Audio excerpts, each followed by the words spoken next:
The construction of a wall to protect the historic Fort Jesus in Mombasa is nearing completion. The 498 million shilling project was initiated by government after experts raised concerns that the historical site would completely disappear due to high and strong sea waves that are slowly eroding the walls. NTV's coast reporter Kevin Mutai now reports that the construction of the seawall is projected to be done by the end of August this year.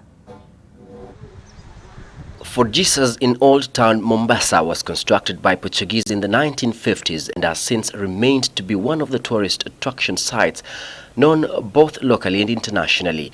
But the future of this historical site hung in the balance, threatened by the rising water levels in the Indian Ocean. The heavy tides were eating at its walls and foundation.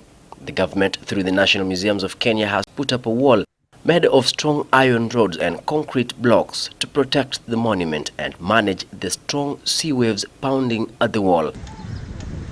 According to the agency, the project is currently at 90% and is expected to be complete by next month.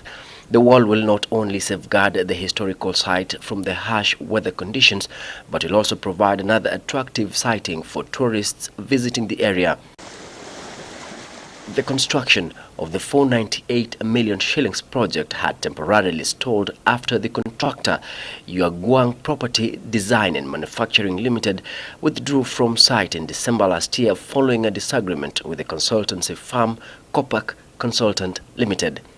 Reports indicated that the stalemate was as a result of delayed funding from government, and it took efforts from key government officials to resolve the impasse.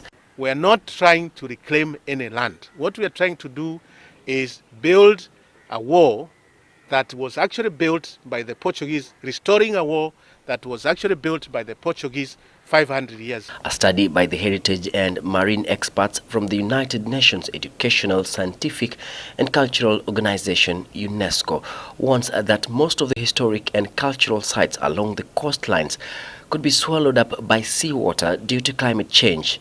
And if something is not done, if no concerted effort is done, we may wish this heritage away in a few years to come. If 500 years, the sea has eroded almost 2 acres of land in front of Jesus, I don't know in the next 500 years how much it will erode the rest of the town.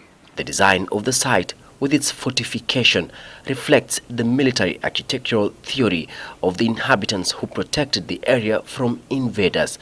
During its era, Fort Jesus was a transit hub for slave trade and now remains a safeguarded place because of its rich heritage.